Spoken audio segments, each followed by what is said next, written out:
ओम श्रीराम राम रामेति रमे रामे मनोरमे सहस्रनाम तत्तुल्यं राम नाम वरानने। ओम आपदामपकर्तारं दातारं सर्वसम्पदां लोकाभिरामं श्रीरामं भूयो भूयो नमाम्यहम्। Namaskar. नमस्कार। Today we read chapter 28 of the Aranya Kandam, which is 33 verses. Sri Rama's encounter with Khara. आज हम अरण्य कांड का अष्टविंश सर्ग का पठन पाठन और श्रवण करेंगे। इसमें 33 श्लोक हैं। खर के साथ श्री राम का घोर युद्ध। निहतं दूषणं दृष्ट्वा रणे त्रिशिरसा सह करस्य अपि अभवत् त्रासो दृष्ट्वा रामस्य विक्रमम्। त्रिशिरा सहित दूषण को रणभूमि में मारा गया देख श्री राम के पराक्रम पर दृष्टिपात करके खर को भी बड़ा भय हुआ। Seeing Dushana killed in battle together with Trishara, fear entered the mind of Khara too when he witnessed the prowess of Sri Rama. स दृष्ट्वा राक्षसं सैन्यम् अविषह्यं महाबलं हतम् एकेन रामेण दूषणस्त्रिशिरा अपि तद्बलं हतभूयिष्ठं विमनाः प्रेक्ष्य राक्षसः आससाद खरो रामं नमुचिर्वासवं यथा। एकमात्र श्री राम ने महान बलशाली और असहाय राक्षस सेना का वध कर डाला, दूषण और त्रिशरा को भी मार गिराया तथा मेरी सेना के अधिकांश 14,000 प्रमुख वीरों को काल के गले में भेज दिया। ये सब देख और सोचकर राक्षस खर उदास हो गया। उसने श्री राम पर उसी तरह आक्रमण किया जैसे नमुचि ने इंद्र पर किया था। Bewildered to see the very mighty and irresistible army of ogres, as also Dushana and Trishara killed by Rama single-handedly, and also perceiving most of the troops wiped out, the ogre Khara attacked Sri Rama, as did the demon Namuchi attack Indra. विकृष्य बलवच्चापं नाराचान् रक्तभोजनां करश्चिक्षिषेप रामाय क्रुद्ध नाशी विषानिव। खर ने एक प्रबल धनुष को खींचकर श्री राम के प्रति बहुत से नाराज चलाए जो रक्त पीने वाले थे। वह समस्त नाराज रोष में भरे हुए विषधर सांपों के समान प्रतीत होते थे। Pulling at full length his mighty bow, Khara dispatched at Sri Rama blood-sucking arrows known by the name of Narakas and resembling angry serpents. ज्यां विदुन्वन् सुबहुशः शिक्षयास्त्राणि दर्शयन् चचार समरे मार्गान् शरै रथगतः करः। धनुर्विद्या के अभ्यास से प्रत्यंचा को हिलाता और नाना प्रकार के अस्त्रों का प्रदर्शन करता हुआ रथारूढ़ खर समारंगन में युद्ध के अनेक पैंतरे दिखाता हुआ विचरने लगा। Shaking the string of his bow in numerous ways and displaying the use of mystic missiles by virtue of his military practice, Khara in his chariot rode on the battlefield employing devices with arrows. स सर्वाश्च दिशो बाणैः प्रदिशश्च महारथः पूरयामास तं दृष्ट्वा रामोऽपि सुमहत् धनुः। उस महारथी वीर ने अपने बाणों से समस्त दिशाओं और विदेशाओं को ढक दिया। उसे ऐसा करते देख श्री राम ने भी अपना विशाल धनुष उठाया और समस्त दिशाओं को बाणों से अगाछित कर दिया। That great chariot warrior filled all the quarters as also the intermediate points with arrows. Seeing him, Sri Rama also took up his very mighty bow. सः सायकैः दुर्विषहैः विस्फुलिङ्गैः इव अग्निभिः नभश्चाकार विवरं पर्जन्य इव वृष्टिभिः।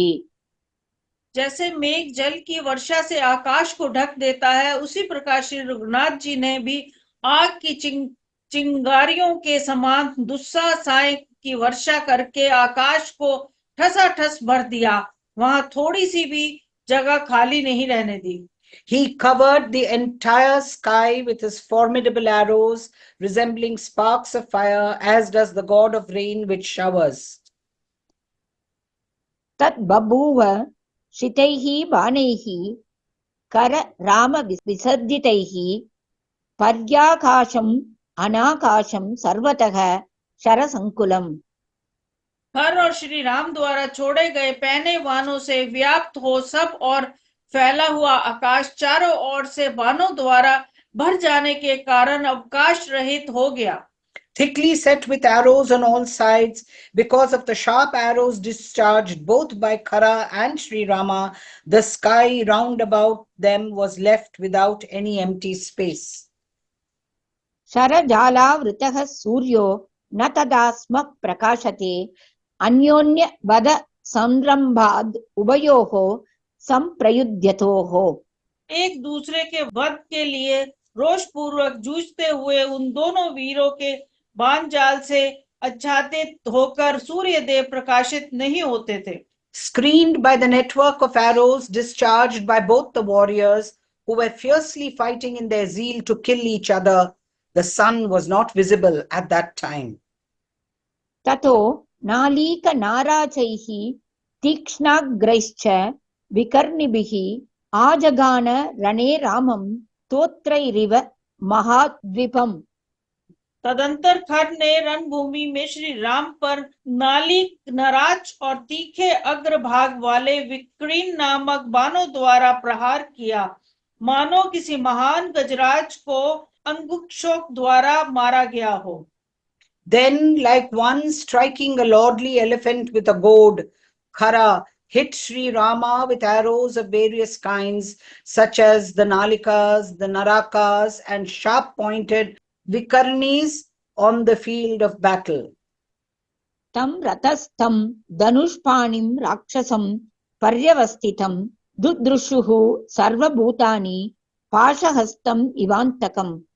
उस समय हाथ में धनुष लेकर रथ में स्थिरता पूर्वक बैठे हुए राक्षस खर को समस्त प्राणियों ने पाशधारी यमराज के समान देखा।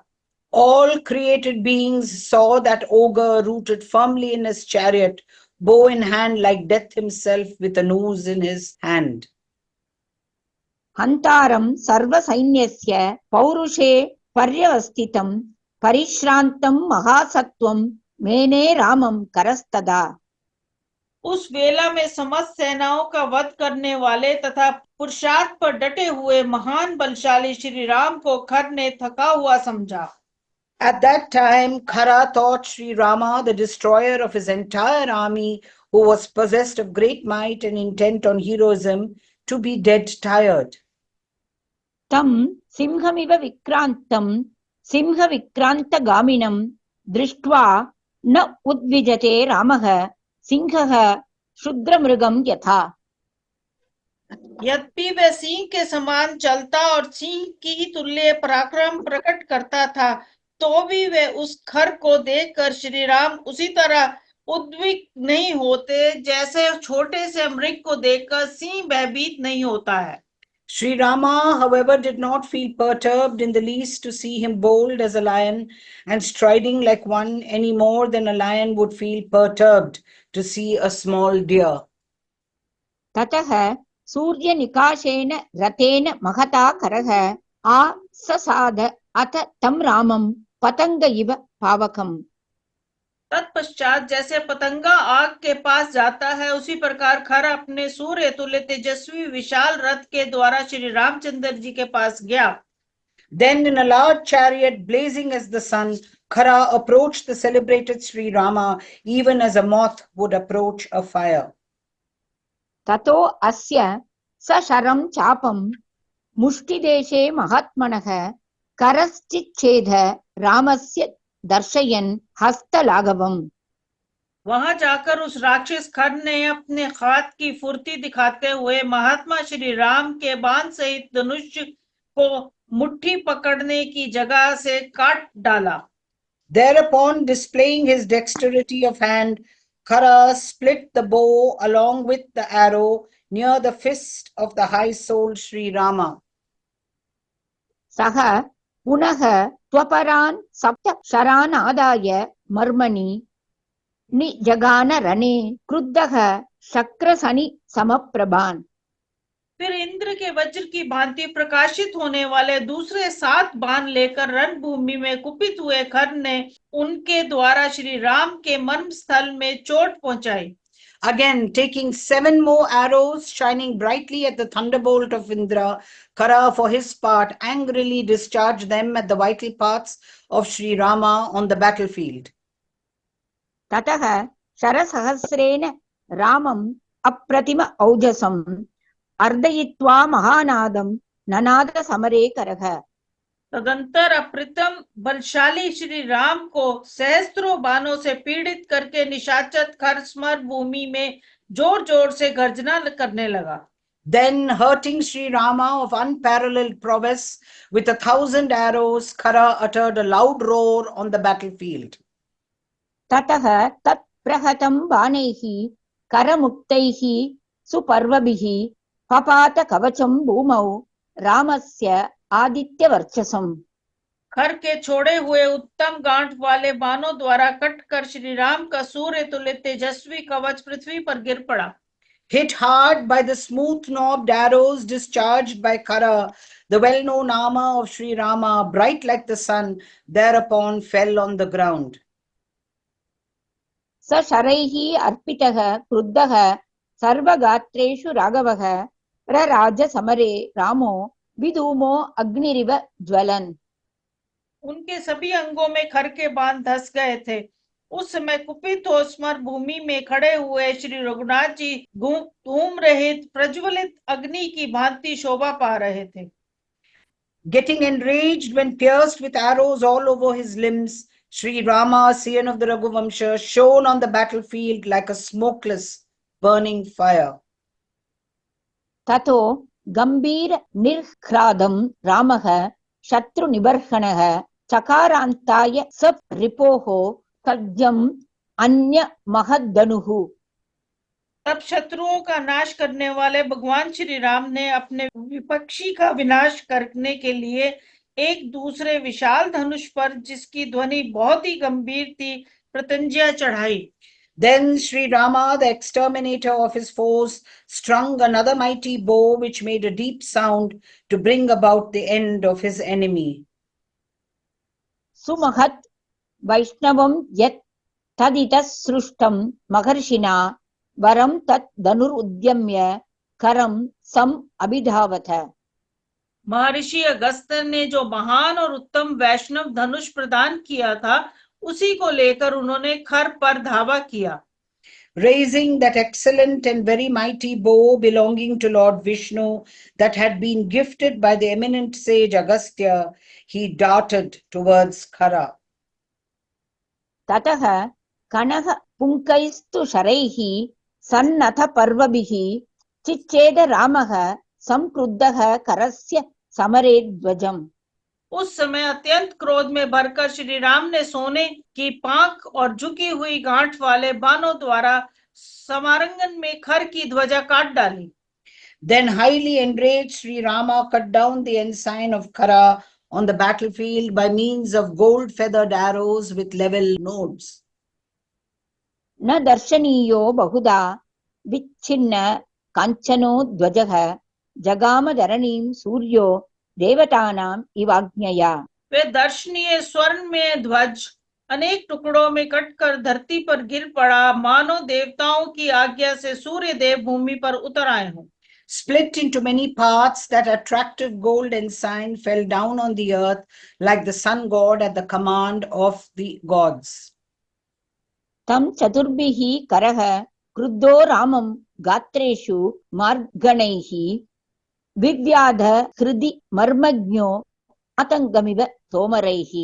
क्रोध में भरे हुए खर को मर्म स्थानों का ज्ञान था। उसने श्री राम के अंगों में, विशेषता उनकी छाती में 4 बाण मारे, मानो किसी महावत ने गजराज पर तोमरों से प्रहार किया हो। With 4 arrows, the angry Khara, who was aware of the vulnerable parts in a body, hit Rama in his various limbs and particularly in his heart, even as one would strike an elephant with javelins. स रामो बहुभिः बाणैः कर कार्मुक निःसृतैः विद्धो रुधिर सिक्तांगो बभूव ऋषितो भृशम्। हर के धनुष से छूटे हुए बहुसंख्यक बाणों से घायल होकर श्री राम का सारा शरीर लहूलुहान हो गया। इससे उनको बड़ा रोष हुआ। The aforesaid Sri Rama felt highly enraged when pierced with many arrows released from the bow of Khara and bathed in blood all over his body.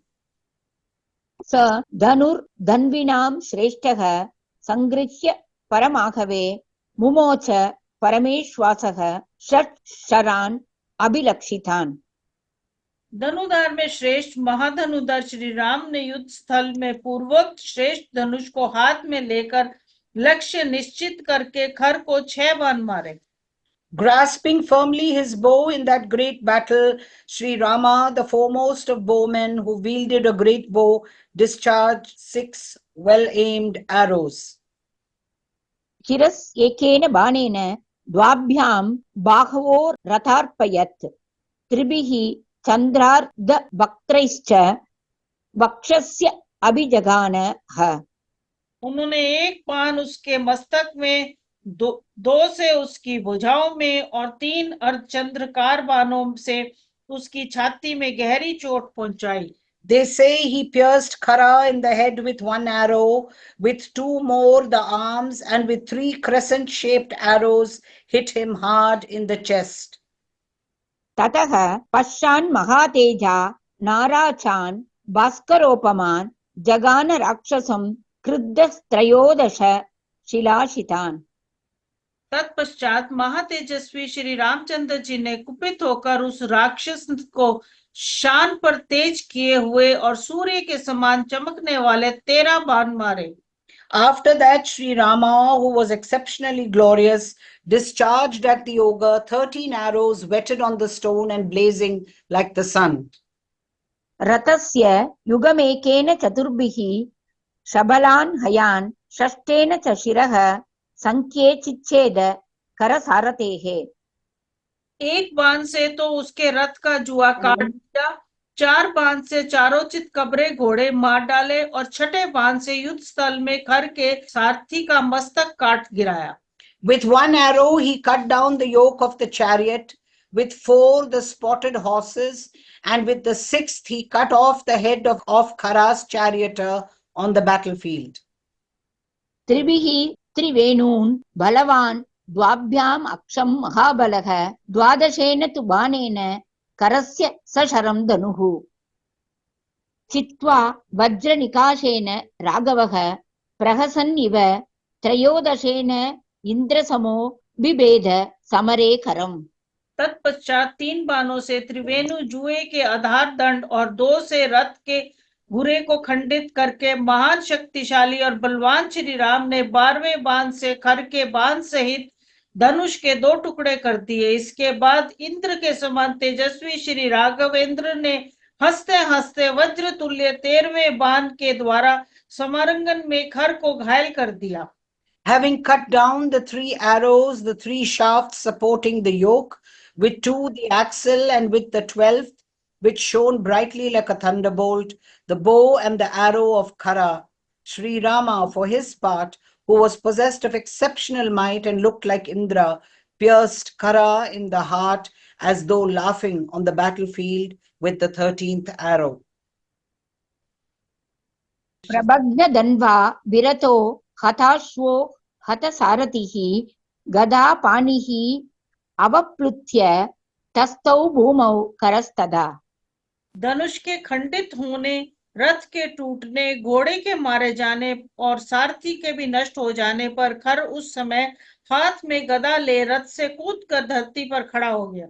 Then jumping down, Khara, who was deprived of his chariot and had his bow shattered, horses killed and charioteers slain, stood on the ground, mace in hand. तत्कर्म रामस्य महारथस्य समेत्य देवाश्च महर्षयश्च अपूजयन् प्राञ्जलयः प्रकृष्टाः तदा विमान अग्रगताः समेताः। उस अवसर पर विमान पर बैठे हुए देवता और महर्षि हर्ष से उत्फुल्ल हो परस्पर मिलकर हाथ जोड़ महारथी श्री राम के उस कर्म की पूरी पूरी प्रशंसा करने लगे। Collecting in the forepart of their aerial cars at that time, gods and eminent rishis too, who felt highly rejoiced, applauded in a body with joint palms that feat of Sri Rama, the great car warrior. इत्यार्षे श्रीमद् रामायणे वाल्मीकीये आदिकाव्ये अरण्यकाण्डे 28 सर्गः। इस प्रकार श्री वाल्मीकि निर्मित हर्ष रामायण आदि काव्य के अरण्य कांड में 28वां सर्ग पूरा हुआ। Thus ends Canto 28 in the Aranya Kandam of the glorious Ramayana of Valmiki, the work of a rishi and the oldest epic. ओम श्री राम राम रामेति रमे रामे मनोरमे सहस्रनाम तत्तुल्यम राम नाम वरानने। Om Apadam Dataram Sarvasampadam Lokabhiramam Shriramam Bhuyo Bhuyo Namamyaham. Dhanyavad. धन्यवाद।